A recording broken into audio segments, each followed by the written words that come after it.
You're listening to an Airwave Media podcast.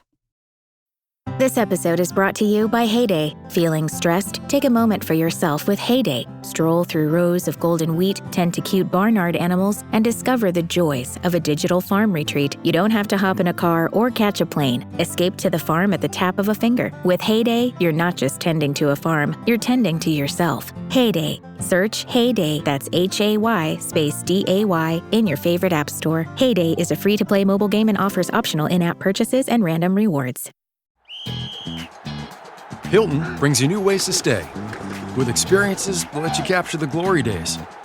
Introducing the Graduate Hotels. Each inspired by local college towns, these stays are always original and never boring. Get in touch with traditions all across the country and enjoy a stay that's a class above the rest. Book at Graduate Hotels with Hilton Honors Points at Hilton.com. It's a win-win. Hilton, for the stay. Recorded in Chicago, Illinois, with your hosts, Ken, Matt, Neal, and Jeff. This is Triviality.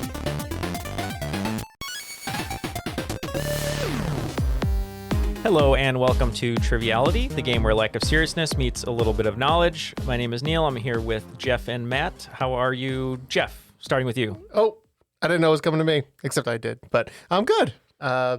Happy to be on yet another, what I assume will be a fantastic recording. So. I think so too. And Matt, we know that you've been working hard for the season. Where there's a new conglomerate drink that has, I believe, magical cherries or something dusted on top of a drink. So what can you tell us about this new phenomenon? I can neither confirm nor deny that there are magical cherries in that beverage. Okay, that's good enough for us. Ken is not here, unfortunately. He's out there doing the good work. What's he doing, Jeff? So, he took it upon himself. Good word. He took it upon himself. He, as you know, Ken is a real map enthusiast. That's right. And so he wanted to make sure that the 49th parallel was correctly marked out for the border between the U.S. and what we assume is going to be our next state, Canada. Oh, boy. Yeah, right. That's good. I'm glad he's doing that. He's a Kentographer, as they say. Yes. Okay. Well, good for him. So he's not going to be here today, but we have some special guests in his place that we're excited to have. We're going to start with our first guest, Oakland 5 supporter on Patreon, which we very much appreciate. Kate LaPlatney, how are you? Hey, how are you guys? I'm so excited to be here. We are so excited to have you. We were talking a little bit before that you've listened to our whole catalog sort of front to back, which is so nice, and thank you for doing that. But tell us a little bit about yourself and anything else you'd like to share. Yeah, I'm in Western Mass. I am a mental health clinician at a correctional facility, which is interesting to say the least, trying to do the best work I can in a system that's completely fun. And but I like it. I like talking to the guys. And I'm happy to be here. Yeah, we're happy to have you here. I mean, with our personalities, you're kind of back at work. We feel bad just with dealing with us today, but hopefully it'll be a good time. All of you deviants. Yes, exactly. Yeah. But no, thank you for being here. We're so excited. You're going to partner with Matt today, and you had a great team name. If you want to talk a little bit about your fandom and then what the team name is, because we loved it. Yeah, I've always been a huge fan of Steve Martin, and Dirty Rotten Scoundrels is one of my favorite movies of all time. So we'll be Nerdy Rotten Scoundrels. That's like a classic trivia name, really good trivia name.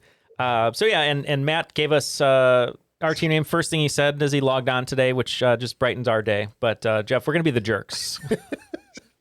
Absolutely, we are. More so than usual, yeah. Any reason you wanted to call us the Jerks, Matt, or just because you're a fan of that movie? It's a double thing there. It works for both ways. Yeah. Oh, okay. We didn't get the joke, but maybe others will. I don't know. But no. So it's going to be Nerdy Rotten Scoundrels versus the Jerks. But we need a host, and we're welcoming back our guest here. He was a player before, played with Matt the last time he was here. Coming to us from Vegas. Nick, how are you? You're Oakland 5 supporter on Patreon. Thanks for the support. How's it going?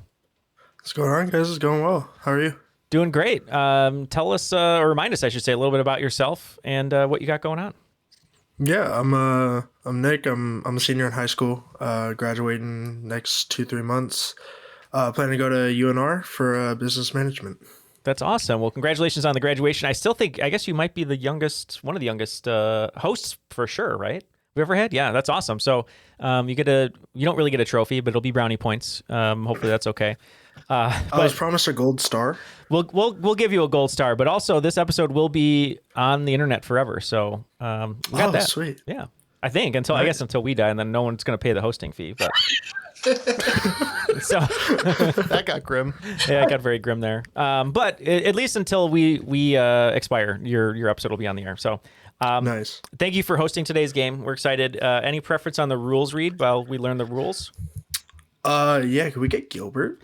All right. Yeah, we haven't had Gilbert in a while, so let's throw it to Gilbert Gottfried for the rules. Triviality Podcast is 2 rounds of 20 questions worth 10 points apiece.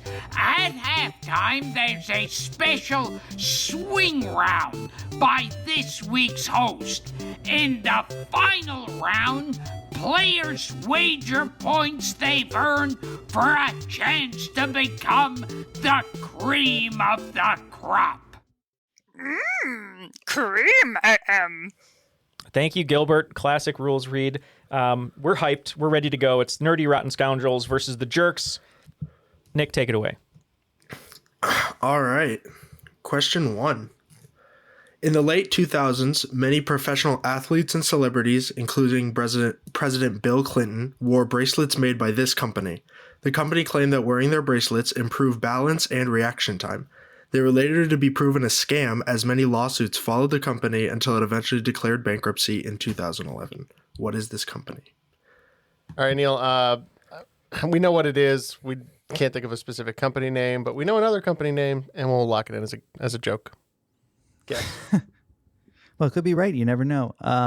Kate, you made a big noise like you kind of knew or remembered what this was. Does it come to you at all in the last minute or so?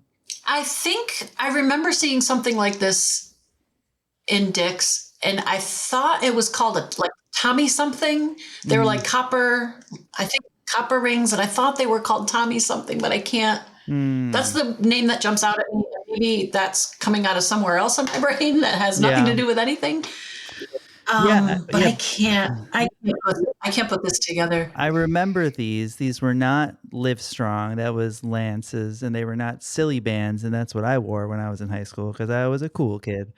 And so I don't remember this at all. I think it was like Gyro. There's some kind of weird name that makes them sound scientific, but I don't remember what it is either. But we can go with Tommy Bands. Does that sounds like a thing?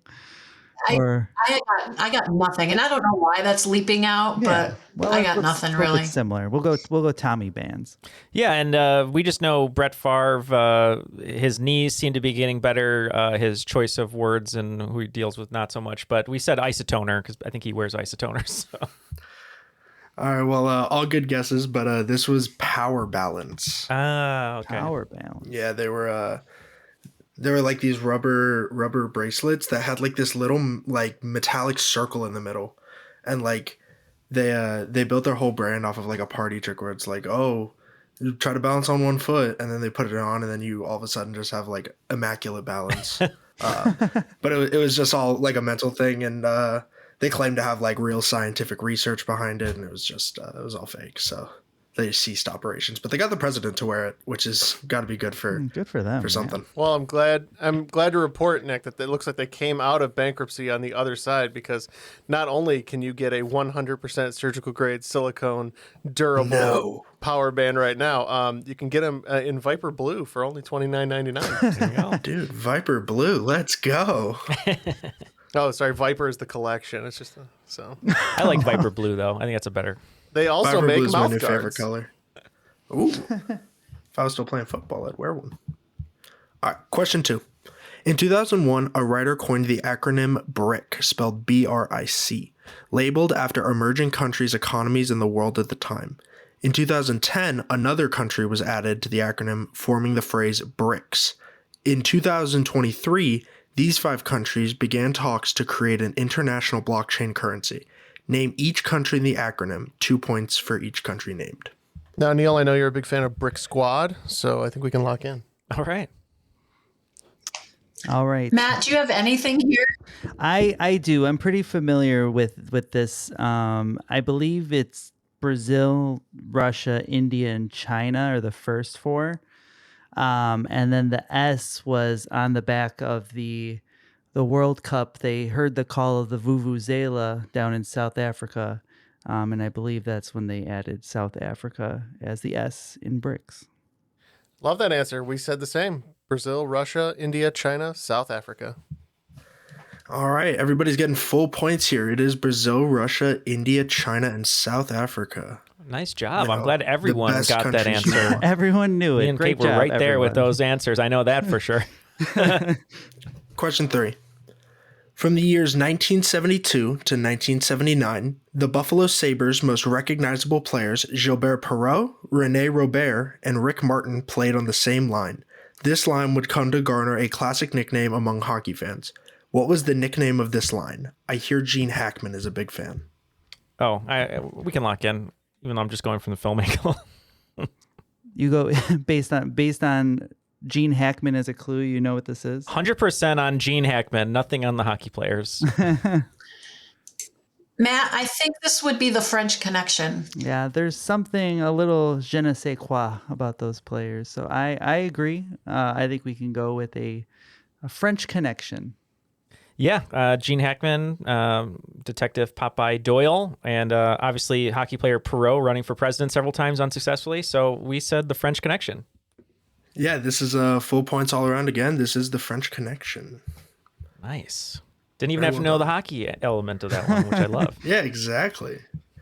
I almost took the Gene Hackman line out of it, but I was like, if anybody doesn't watch hockey, then that's going to be a little hard. Well, I appreciate it. Matt and Kate would have had full points, and we would have none, but we appreciate the help. A little handout.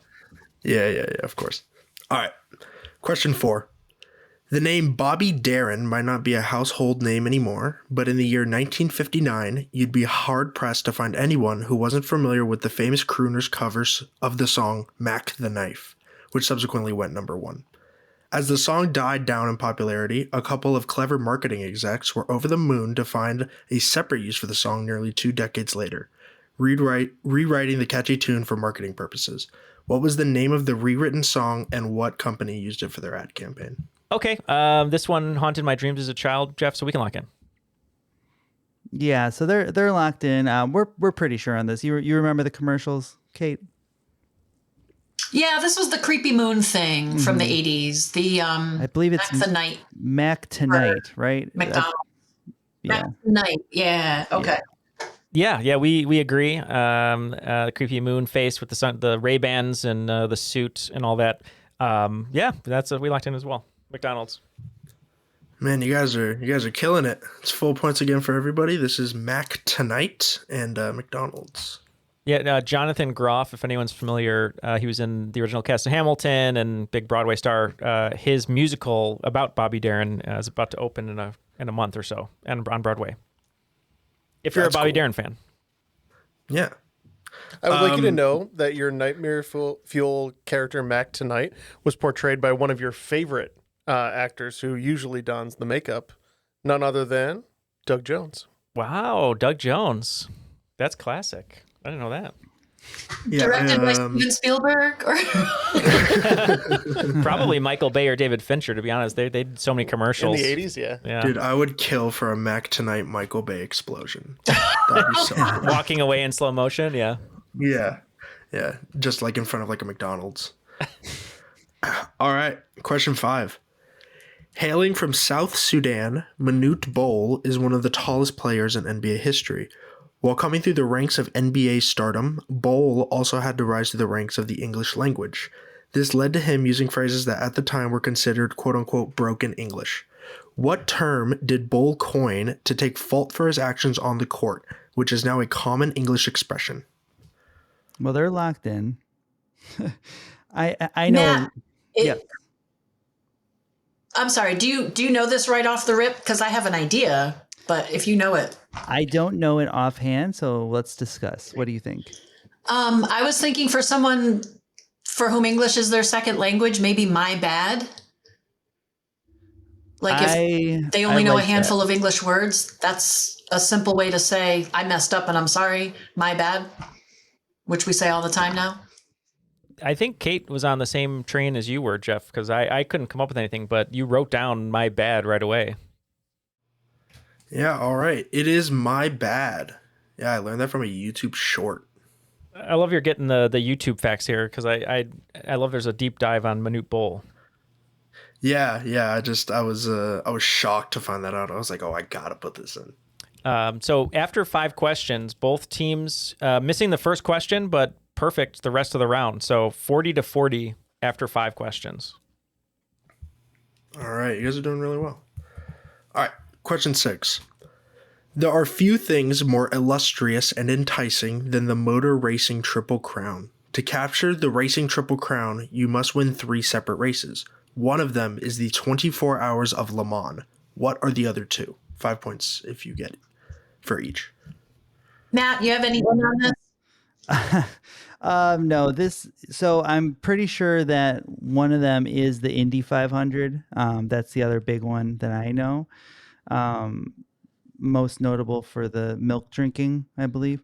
I have no idea on the other one though, unfortunately. I got nothing either. I was thinking the Indy 500, but I don't know of anything. This isn't my wheelhouse. Yeah. I would be inclined to say like the Iditarod or something like that. I really got nothing. So I think we'll lock in with the Indy 500 and the I guess the Daytona 500 would be the other one we could go with. Oh, yeah. It's one that I know. I don't think it's right, but. Oh, that's good. We think this is 3 different big races in 3 different racing series. So we think the other 2 are the Indy 500 and the Monaco Grand Prix from Formula One. Yeah, so Jeff hit it right on the head. It's the 24 Hours of Le Mans in the WEC series, the World Endurance Championship, Indy 500 for IndyCar, and Monaco GP for Formula One. All right, question 7.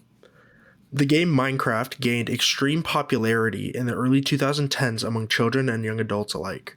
Originally developed and distributed by Mojang, Minecraft was sold in September of 2014 for $2.5 billion. What company bought Minecraft?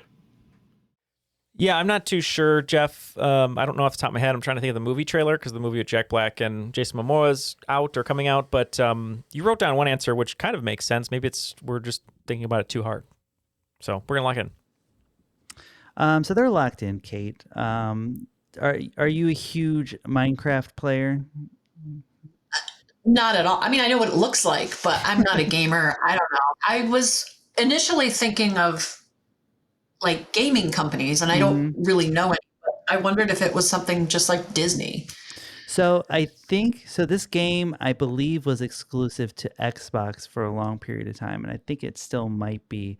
So my guess was Microsoft would be the purchasers of this, if you want to go with Microsoft.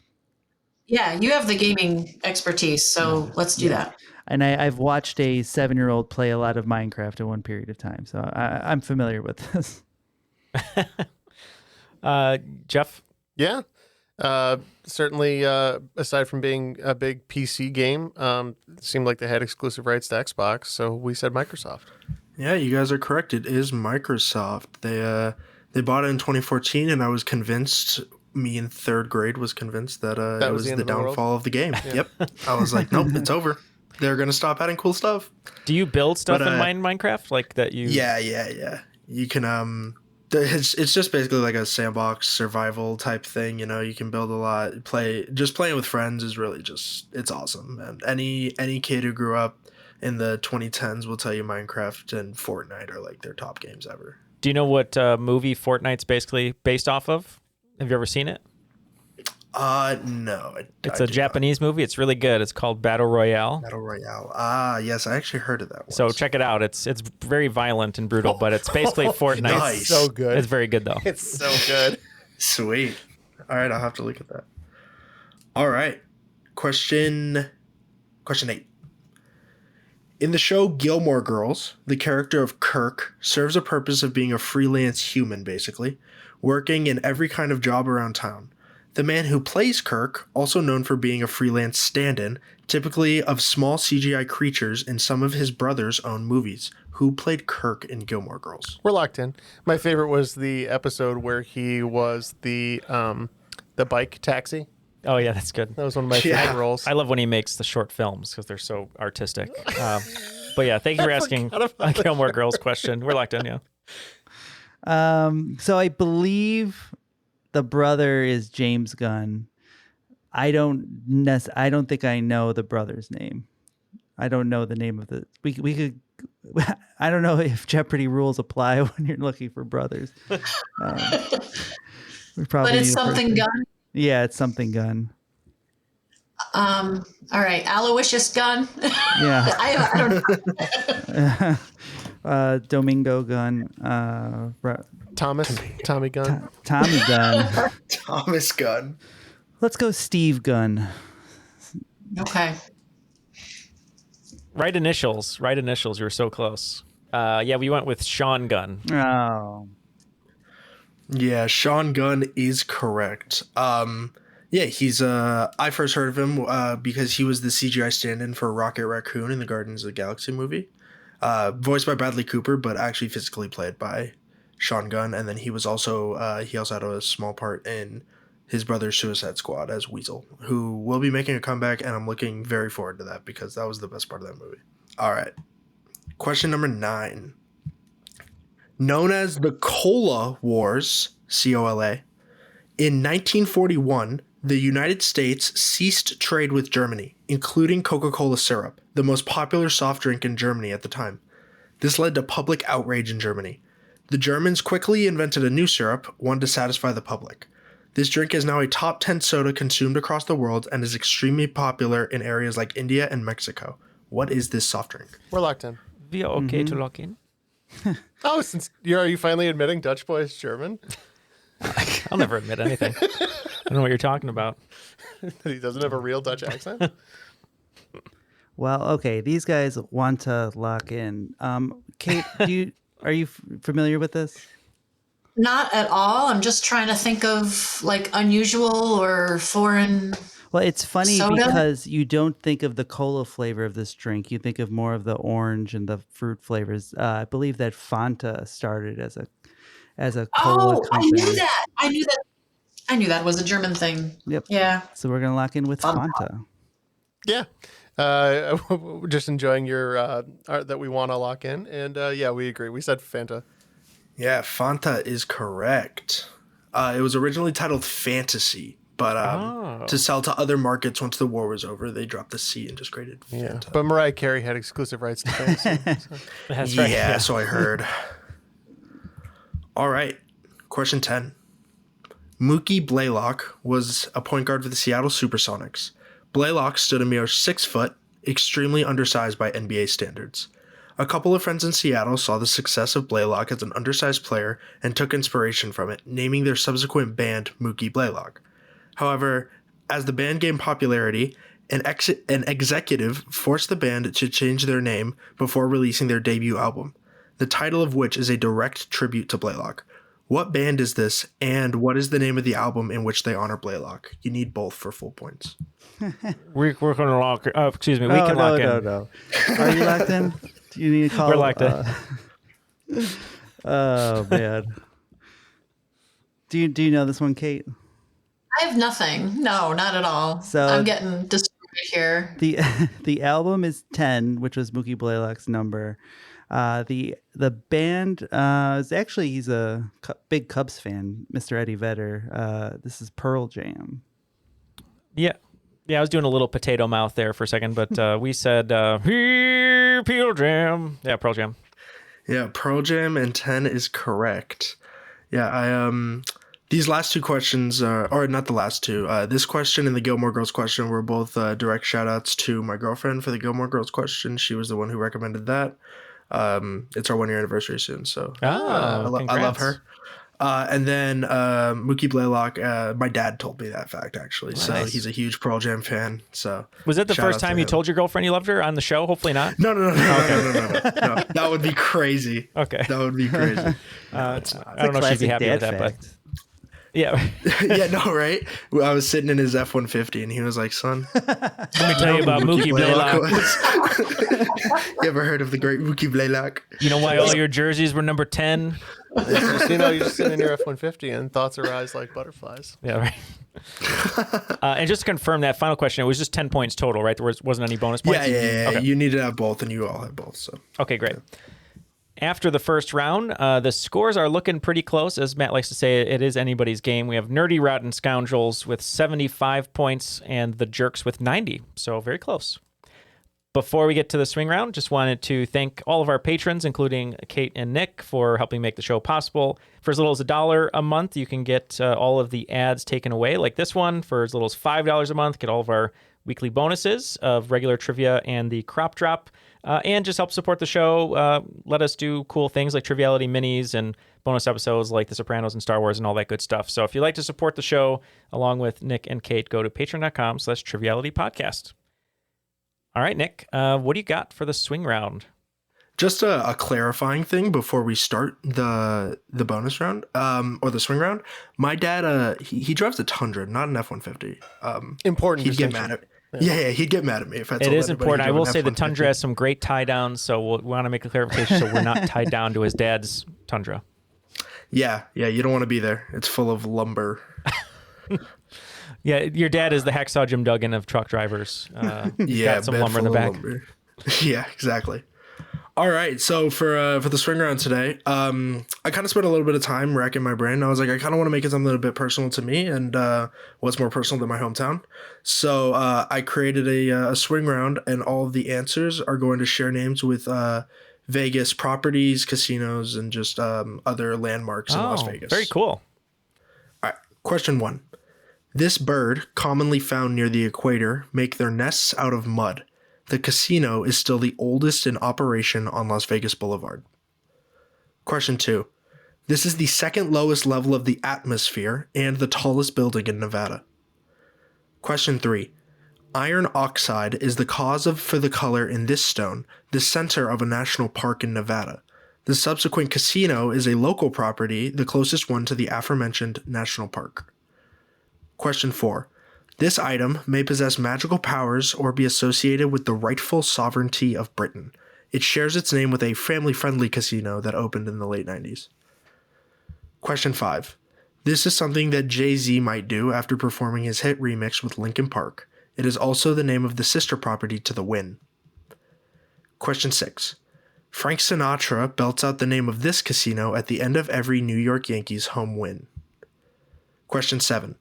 This novel, written by Robert Louis Stevenson, was the inspiration for this casino, famous for their now defunct pirate ship shows. Question 8. The ancient Greeks credited this for the ability to understand eclipses and the cosmos. The NHL credited it with hosting the 2024 entry draft. Question 9. This casino shares its name with a small town southeast of Paris. It is also the newest casino on the Strip, housing residents like Pitbull for its new state-of-the-art theater. And question 10. This drink gained immense popularity due to the show Sex and the City. Its casino harbors many comedians night in and night out, such as Gabriel Iglesias. All right, we're going to look over these questions, and we'll be back after these messages. All the answers are now locked in from that great swing round, so we're going to throw it back to Nick to repeat the questions. We'll give our answers. All right. Question 1. This bird, commonly found near the equator, make their nests out of mud. The casino is still the oldest in operation on Las Vegas Boulevard. Yeah, we went with the flamingo. Yeah, I think they have these in the casino. We said flamingo. Yeah, they do have them in the casino. That is correct. I have seen Number them. 2. Yeah, it stinks in there. This is the second lowest level of the atmosphere and the tallest building in Nevada. We said the stratosphere.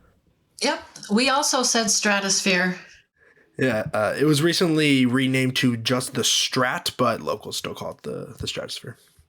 All right, question 3. Iron oxide is the cause for the color of this stone, the center of a national park in Nevada. The subsequent casino is a local property, the closest one to the aforementioned national park.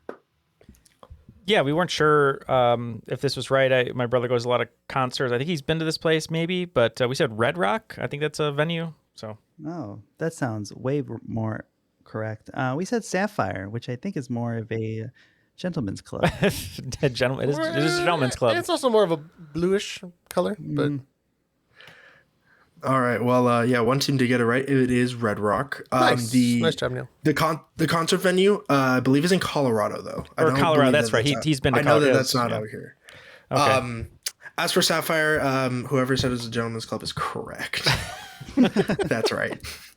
That's why I know. All right. Question 4. I ain't never seen no gentleman in there. This Good wings, item though. may possess. This item may possess magical powers or be associated with the rightful sovereignty of Britain. It shares its name with a family-friendly casino that opened in the late 90s. Yeah, I think if you go to Disney, someone has a remote and will let you know if you're worthy or not, depending on their mood. So we said Excalibur. Yep, we also said Excalibur.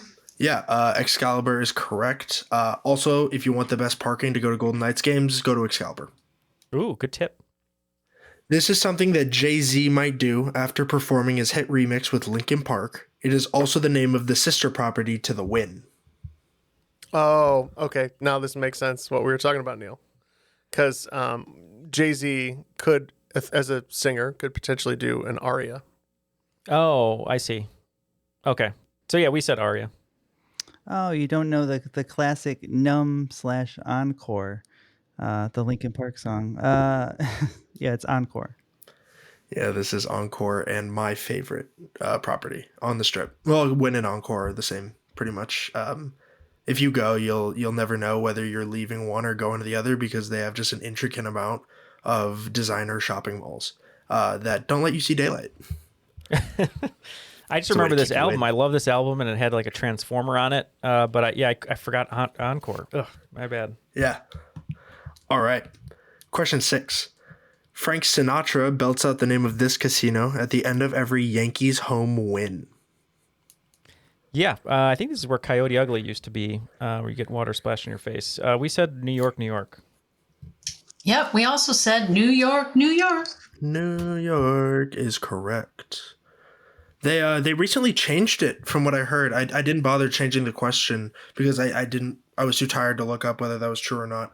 But I believe that they changed it to That's Life. I think. Yeah, I think because they were playing New York, New York. I think it was like after every game or even losses. But now I think they play That's Life for losses and New York, New York for wins. That would actually make a lot of sense and the only smart thing Yankees fans have done. Not with their huge bats they play with now, like the playground bats. Yeah, what is that? It's like the red plastic bat I used to use when I was playing wiffle ball. It's ridiculous and cheating, and put Barry Bonds in the Hall of Fame if they're going to use that. All right. Question 7. This novel, written by Robert Louis Stevenson, was the inspiration for this casino, famous for their now defunct pirate ship shows. Yeah, we figured that this had to be Treasure Island. We thought it's most famous for its Muppet movie. We said Treasure Island.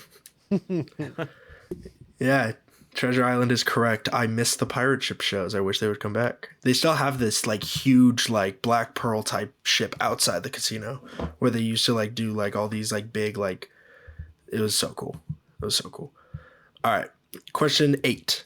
The ancient Greeks credited this for the ability to understand eclipses and the cosmos. The NHL credited it with hosting the 2024 entry draft. Yeah, this one we didn't know.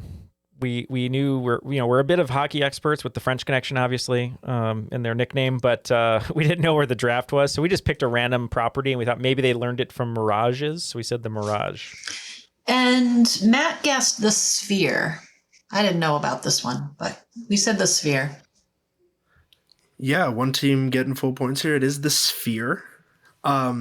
I was lucky enough to be able to attend the Sphere entry draft with my best friend Dante. Shout out to him. He bought me a ticket, and it's absolutely incredible. And there, anytime any of you are in Vegas, get tickets to a Sphere show. It's life changing. All right, question 9. This casino shares its name with a small town southeast of Paris. It is also the newest casino on the Strip, housing residents like Pitbull for its new state-of-the-art theater.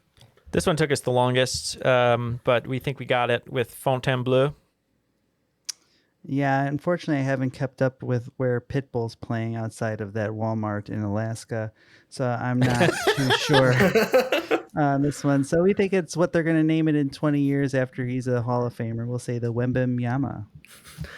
All right. Unfortunately, it is not the Wembanyama. It is the Fontainebleau. Saw a concert there. It's pretty cool. All right. Question 10. This drink gained immense popularity due to the show Sex and the City. Its casino harbors many comedians night in and night out, such as Gabriel Iglesias, or Fluffy, as he's known. Yeah, this one had some great commercials a couple years ago with a great song. But we said Cosmopolitan. And we also said Cosmo. Yep, my mother's drink of choice, the Cosmopolitan. After the swing round, both teams are neck and neck, picking up 40 points each. So the game is still only 15 points between each team. We got the Nerdy Rotten Scoundrels with 115 and the Jerks with 130. All right, guys. Let's get it started with round 2, question 1. In 2018, director Damien Chazelle won his first Oscar for La La Land. Just one problem. He didn't. In one of the most famous mix-ups in award show history, Moonlight was named Best Picture while the cast and crew of La La Land held the coveted statue. However, this is not the first time that Chazelle has been close to an Oscar. Which of Chazelle's actors won an Oscar for Best Supporting Actor, ironically in another music-centric film? What would be a music-centric film as the Best Supporting Actor? What are we looking at? Hugh Jackman, Ryan Gosling. I can just name a bunch of actors that can sing. But... Yeah, let's do Hugh Jackman. He's a great singer. Okay.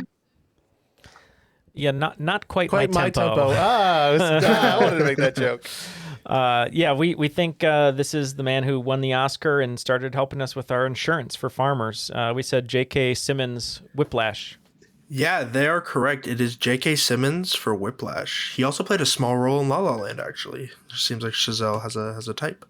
Yeah, that's right. I forgot about that. Good call. Yeah, this question's another shout out to somebody I know. My brother. His favorite movies are Whiplash and La La Land. His favorite director is Damien Chazelle, so shout out to my brother.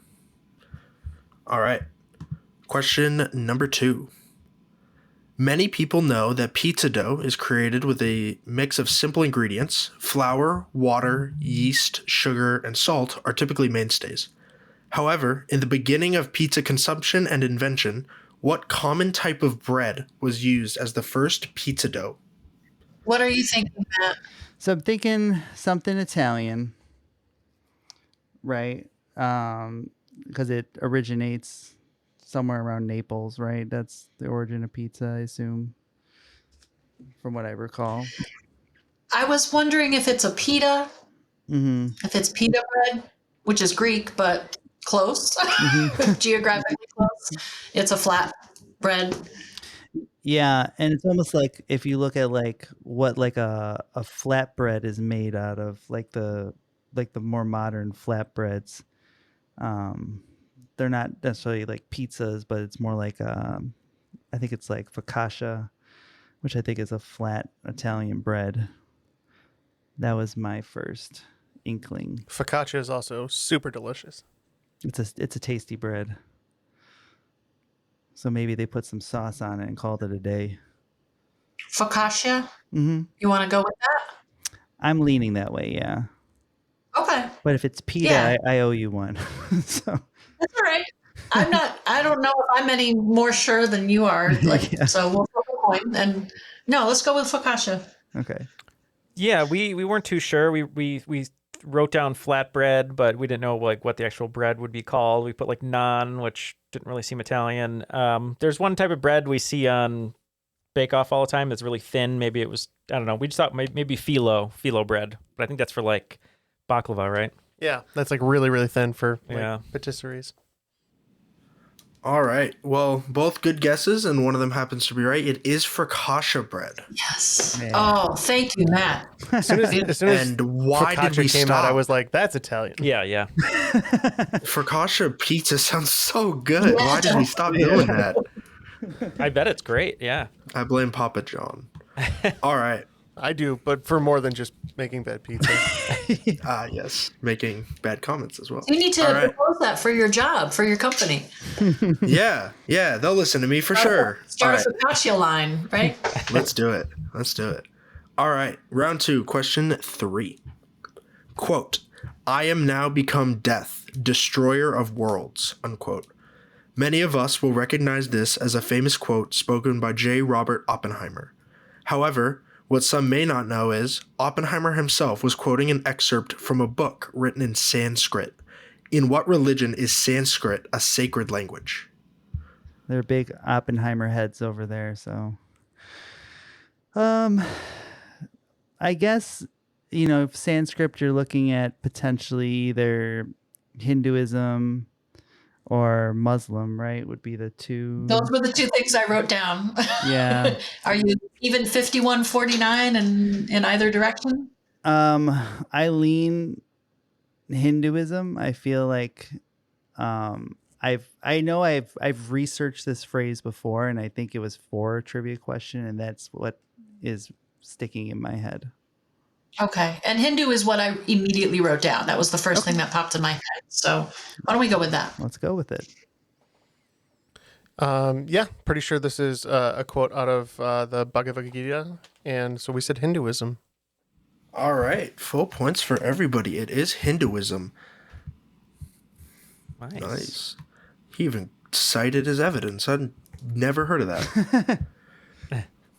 All right. Question 4. Calvin and Hobbes was a famous comic strip by Bill Watterson, following a young boy and his imaginary best friend who happens to be a tiger. While many strips would feature Calvin and Hobbes going on various adventures together through their backyard and around school, some strips would go as far as to take them off planet. Not really, obviously. This led to Calvin taking up what new alias? All right, we are going to lock in over here. Okay, well, they locked in. We were discussing a little bit. We were thinking something man, something boy. I think Spaceman is part of it, but I don't know if it's the first part or the second part. It's not that bland though. There's something else there. But Spaceman Jones. You can make something up. I don't know. Yeah, Spaceman Jones is what we're gonna go with. There you go. Peeing on a rocket. Yeah. Sibling to Osmosis Jones. Yeah, we didn't know. We just thought maybe it led on the same philosopher train. So you have Calvin, Hobbes. Yeah, if we're gonna go with another 16th century kind of space person, we've said Galileo. We don't know. Well, Matt and Kate were actually quite close, closer than I thought anybody would be on this question. The answer is Spaceman Spiff. Oh, yes. Yep. And I absolutely remember that now. Yeah, my dad is a huge fan of Calvin and Hobbes, so we have all of the decade books where it's just the strips. And I used to read those all the time when I was a kid. I didn't understand half the jokes. I just liked the art. But Spaceman Spiff comics always, I like them. Looking into Spaceman Spiff, Neal, apparently Kelvin has several alter egos, one of which sounds like he'd be right up your alley. One's called Tracer Bullet, a hard-boiled private eye, who says he's got 8 slugs in him. One's lead, and the rest are bourbon. That's really good. Question 5. On November 4th, 1979, Iranian students seized the U.S. Embassy and detained more than 50 Americans. This came to be known across the world as the Iranian hostage situation. They were subsequently released 444 days later on January 20th, 1981. 5 days later, Super Bowl 15 was played in the Superdome in New Orleans. What did the organizers do to the outside of the stadium to acknowledge the freedom of the hostages? Yeah, let's say, what did you say, 444 candles? 444 candles. Okay, let's go with that. Yeah, we're trying to talk about it a little bit, and we're like, maybe let's just not overthink it. Maybe it's just a kind of a hollow gesture. So we just said they painted the top of the dome as the American flag. Like, pretty simple. All right. Well, you were both on the right track about doing something to the outside of the stadium. They took a giant yellow ribbon and ran it across the entire stadium because the yellow ribbon was to show support for the hostages. So they ran a huge yellow ribbon around the stadium. After 5 questions in the top of the second round, looks like Nerdy Rotten Scoundrels have 145 and the Jerks narrowly ahead at 150. So it is a very close game. Oh boy. All right. Every point counts, I guess. All right. Question 6. Tupac, spelled Tupack, is an acronym that many people who enjoy studying countries and geography in general use to remember what group of countries. Oh boy. I was hoping this was about Tupac, but I thought it was a Neal question. Now it's a Jeff question. I don't know what the group is named, but isn't this like the Stan countries and like, it's Uzbekistan, Pakistan, Afghanistan. But I don't know, other than calling them the Stan countries. I think that we stand a country, and I think that these could be Stan countries. Yeah, I tend to agree with you all. I think this is the countries whose name ends in Stan. So, wow, I was really expecting nobody to get that, but full points for everybody. This is the Stan countries. I mean, you can't throw like Tajikistan, Turkmenistan, Uzbekistan, Pakistan, and all those at me and not expect. Yeah, fair enough. I learned this on an episode of Good Job Brain that I listened to when I was about 10, and I never forgot it. Hey, shout out to Good Job Brain. Yeah, shout out to Good Karen. Job Brain. We ran into them when we were in DC for SporkleCon a couple of years ago, and they put on a great live show. Yep, also a fan. I didn't know if there was some other like political grouping that I didn't know about, like some other name aside from the Stan countries. In my Google Doc, I literally have the Stan countries as the answer. So, yeah, but that shows the whole reason that I started getting into trivia at all. Just listening to them when I was a kid in my dad's Tundra. Don't forget, tied down in the Tundra. Yeah. Tied down to the Tundra. Good job, Brent. Question 7. If you were to ask a Roman from 46 to 43 BC who the current emperor was, they might have responded with the Latin phrase imperator est Gaius. According to this Roman, who are they claiming to be the current emperor? What I think about more than the Roman Empire is what I could take from modern day times now that isn't like a big deal, like a cell phone or computer, bring back to like an old time and make them think I'm like a wizard or a witch. Just something simple. Bring them like a Baja Blast, and they'd just be shocked. A Baja Blast. That's great. What is this concoction? And it's cold. Yeah. Yeah. Which Roman emperors are we thinking about? Are we thinking about any? I'm just trying to think of a Latinish name with a G in it. Yeah. But I thought of Caligula. Okay. Was that an emperor? Mm-hmm. I thought that was the car that Rob Zombie drove, but that might have been the dragon. Yeah, I'm mistaken. You're right. I like Caligula. That sounds good. I'm just trying to think of like Latin names with G's in them. Honestly, Yeah. I don't even know if that was an emperor. Listen, I don't know anything more than that, so it sounds good to me. I don't know if Kate's right, Jeff, but that is someone I know that. I mean, it's a very dirty movie that Helen Mirren was in a long time ago with. Anyway, if you look it up, it's crazy. What do you mean if I look it up? I own it on DVD. You own Caligula? Yeah, I do. The extended edition. Yeah, look up the behind the scenes of that movie. It's pretty crazy. That's another thing you can look up, Nick, is that in the Noid. I think you mean the director's uncut. Yes, exactly. But Jeff, I have no idea. So whatever you want to say. Caesar was assassinated in like 44 BC. And so Gaius was Julius Caesar, I would think. I don't know. Okay. We're saying Caesar. All right. One team is getting points. It is Caesar. Oh, wow. So, yeah, I went to a preparatory school from 4th grade to my freshman year. And from 6th grade on, they forced you to take a Latin class. And so I'm pretty good with my Latin, and the phrase imperator est Gaius translates to the emperor is Gaius, which was Julius Caesar's first name. Oh, I never knew he had a first name. I just assumed he was like Oprah. I was like Caesar. Yeah, that's what. You thought it was a mononym like Oprah? I thought it was Julius. Is Yeah, Julius it's not the Julius. first name? Good old Jules? Like No, Julius was his given name that he received. Like Augustus was a given name, right? Yes, Augustus Caesar as well. When he got elected to the Senate, they gave him the name Julius. Question number 8. In 2025, a safety index corrected by Numbeo, this country was ranked 5th overall in safety, despite sharing borders with countries in the bottom 10%. This country is an isolationist nation, producing many of their own goods for themselves. It is also the only country in the world to have its name start with a specific vowel. going from the vowel part, Oman is the only thing I could come up with. Also, the that starts with a unique vowel. the countries surrounding Oman are not generally seen as the safest places to be just hanging out. Yeah. So yeah. No, that makes sense to me. Well, Oman. right next to Oman is Yemen, which has been in the middle of a civil war fueled by Saudi Arabia and other outside partners for the better half of a decade. So, yeah, we agree. We said Oman. All right, full points all around. It is Oman. All right, question number 9. In The Office's Season 3, Episode 15, titled Night Out, Dwight and Michael go out partying with Ryan, Michael's self-proclaimed protege, and Ryan's short friend, Troy. Troy bewilders Dwight so much that Dwight is convinced he's not human. What does Dwight think Troy actually is? Do you know this one, Jeff? This is I should. I don't watch the show, so I have no idea. I feel like I have a good guess.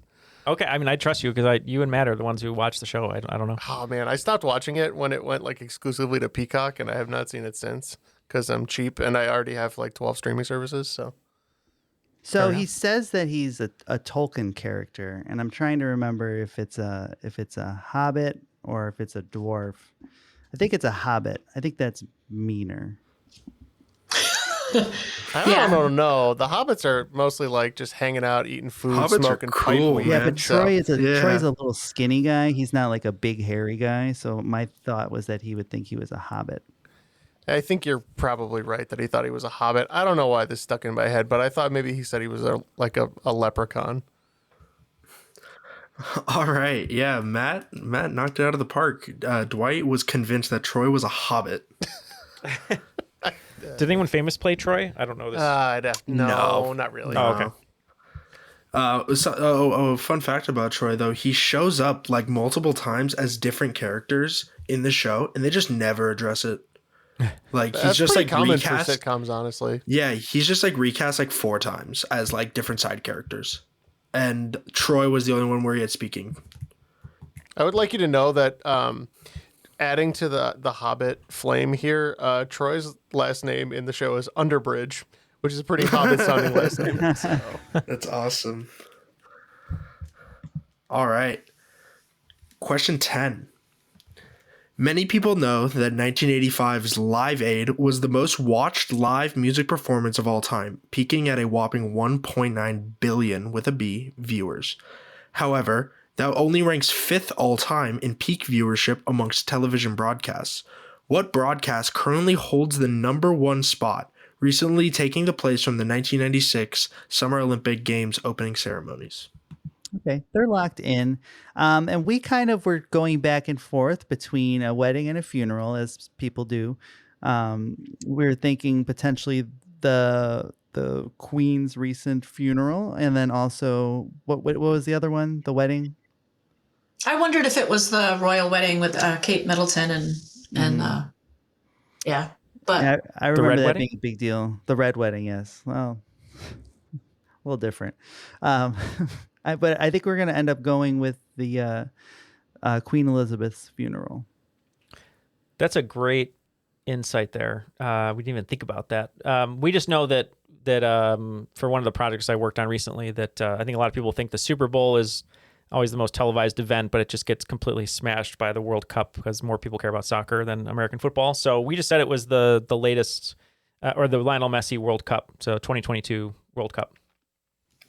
All right. So yeah, when I was researching this question, I was convinced it was the World Cup, but upon further review, it is Queen Elizabeth II's funeral. Oh, great Matt, poll. They nearly talked themselves out of it. Thank Did you, they- Matt. Yeah, we were close to doing that.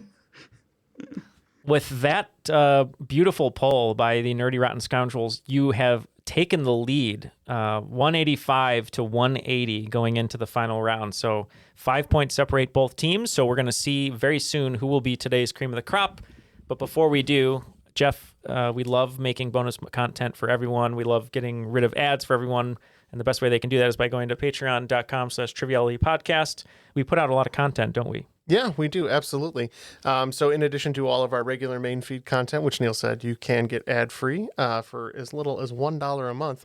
$5 a month gets you our extra bonus episodes, which we publish at least one a week, including our crop drops, which we're a huge fan of. And this last one that I just put up the other day, it was kind of a supersized one with one of our friends, Marcus, and it was a great episode. So yeah, come check it out. There is plenty there for fans of all. And if you'd like to hear Ken provide some vocals on his friend TJ Fulfer's solo ambient project called Supermassive, you can check out the band Iota Centauri. You can go to iotacentauri.com, IOTACENTAURI.com, and hear some of the vocals he gave to the album. All right, Nick, what do we got for the final round categories? All right, so for the final round categories, I took the names of my top 5 favorite superheroes. They're not superhero related questions, but yeah. So we have Gambit. It's going to be a question about card games. Daredevil, a question about the visually impaired. The Flash, a question about lightning. Doctor Strange, a question about surgery. And Magneto, a question about metals. All the wagers are locked in. Nerdy Rotten Scoundrels are going to go 20 all the way down. And here at the, I was going to say at the jerk store, but we're just the jerks. We're running out. We're running out. We have a few different wagers, so we'll get to those when we talk. Go ahead, Nick. So question 1, Gambit is about card games. The objective in this card game is to gather a hand of the same suit, totaling or getting as close to as possible to this number, which is also the name of the game. Number 2, Daredevil, a question about the visually impaired. In one of her most famous speeches, where did Helen Keller deliver her strike against war speech in an attempt to get the U.S. to pull out of World War I? Question 3 is The Flash, a question about lightning. If you thought we were talking about real lightning, then you're dead wrong, man. What number does Lightning McQueen don in all 3 Cars movies? A direct reference to another Pixar film. Question 4, Doctor Strange, a question about medicine. What is the most commonly broken bone across the United States? About 1 in 1,000 people experience this fracture every year, most commonly found in males and children. And question 5, Magneto, a question about metals. From the years 1943 to 1944, the American penny was made from this material instead of copper. U.S. officials claimed copper was too valuable and needed for war efforts. All right, we're going to look at these questions, be back with some answers after this break. All the answers are now locked in, so let's throw it back to Nick for the questions one more time, and we'll see how this pans out. All right. Question number 1, Gambit. The objective in this card game is to gather a hand of the same suit, totaling or getting as close to as possible this number, which is also the name of the game. Yeah, we wagered 0 on this one because we never get card questions right. We don't know anything about them. So And I think we were right to do that. Yeah, I think so too. We just put 52 just for no reason. Yeah, rereading it and thinking about it, we wagered 20. And the only card game really we could think of that had a number was Rummy 500. But I don't think you can get 500 in a single hand. But you know what? We went with it anyway. So Rummy 500. All right, so both decently good guesses, but this is a 31. This is a card game that my family taught me from a very young age, and I'm a really big fan of, so shout out to my mom. She loves this game. Basically, it involves you gotta get 3 cards as close to the 31 as you can, all the same suit. And you get 3 quarters. And so you gotta, if you lose a hand, you gotta give your quarter to the winner. And it could take a long time, but 31 is the answer. And what does your mom drive, for the record, so we don't misrepresent? my mom, what does my mom drive? Like her car? Yeah. She drives a Kia Niro. All right. So not a Kia Soul, just to be clear. Kia Niro. Yeah, not a Kia Soul. What number is painted on the side of it, though? All right. Much like the Emperor, his mom's car would watch Rome burn. Yeah, hey, that's a good pull. That's a really good pull. All right. Question 2, Daredevil, a question about the visually impaired. In one of her most famous speeches, where did Helen Keller deliver her strike against war speech in an attempt to get the U.S. to pull out of World War I?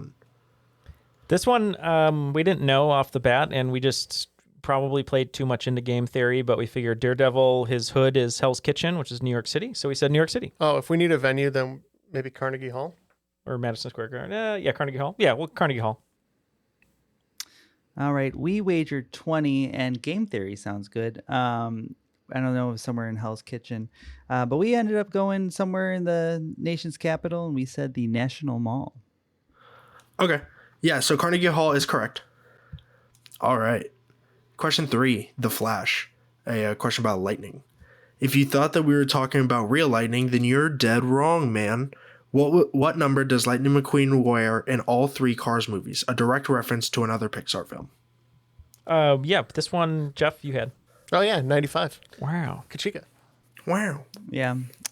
We knew this one was 95 in honor of the year that Toy Story came out. Yep. 95 is correct. My question, that's a quote from the movie. You're dead wrong, man. It's from my favorite character, Fillmore. He's like this big like VW bus. That's my guy. All right, so I know the answers are different, but I'm gonna do number 5 first instead of number 4, just for a little bit of fun. So number 5, Magneto, a question about metals. From the years 1943 to 1944, the American penny was made from this material instead of copper. U.S. officials claimed copper was too valuable and needed it for war efforts. Well, Neil, something of a numismatist myself, and we believe this is the steel penny. For 30 points. For 30 points. Yeah. And we also said steel.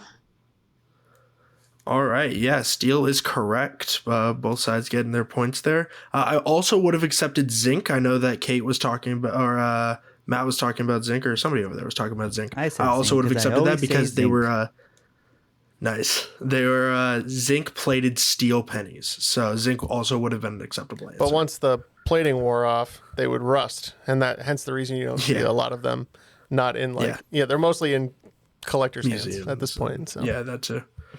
All right. And finally, Doctor Strange, a question about medicine. What is the most commonly broken bone across the United States? About 1 in 1,000 people experience this fracture every year, most commonly found in males and children. Yeah, we discussed clavicle and wrist. We figured maybe babies trying to walk fall all the time, so that's how they break their wrist, and guys punch things. So we just said wrist. And Matt and I were talking about how guys jump off of things too and mess themselves up, and we guessed collarbone. All right. So the answer to this question is going to be clavicle or collarbone. Ooh. Oh, so close. Well, I guess both teams knew it was just based on guys doing dumb things, so at least that worked out. All right, so after tabulating the scores here, it was very close in the final round. But we switched the questions around for dramatic effect, but it turns out our math was bad. Yeah, my math was bad, yeah. My math actually was correct, but my reasoning, I thought it was going to be a lot closer, but it was close. Like as I said, close. Very close. So nerdy rotten scoundrels are going to be picking up 20 points, bringing their total to 205, but the jerks picking up 40 points, just edging them out with a total of 220, making us today's cream of the crop. Oh, yes. I am the cream of the crop. Great game. Great game, everyone. Kate, you were an awesome competitor. What a wonderful guest. Basically, you guys were, took the lead there at the end of the second round and pretty much beat us. I think it was Carnegie Hall that did it for us, Jeff. But no, it was a coin toss at best. Yeah, a steel coin. But any final shout outs or anyone you'd like to say hello to, Kate, before we let you go today? Just gratitude to my husband for keeping the dogs quiet and letting me use all his tech. And I just wanted to say too that, the world is getting very weird and tense. So I just wanted to remind everybody to, take care of their own mental health. And if there's a cause that speaks to you, a marginalized group or other area that you feel passionate about, donate your time, money, and energy if you feel you can. It's kind of getting nuts out there. Well said. Well, and thank you too for giving us your time and for being a listener for so long. We really appreciate it. Yeah, this was a lot of fun. Thank you so much, guys. Oh, you're welcome. We're so glad to have you. Nic, what a wonderful game. As we said, all the questions were really well written. You could tell you took a lot of time with it, and we appreciate you taking the time to write the game. Anyone you'd like to shout out or anything you'd like to say before we let you go? Yeah, I kind of did all my shout outs within the game. I did a lot of questions, shouting out, just all the people in my life.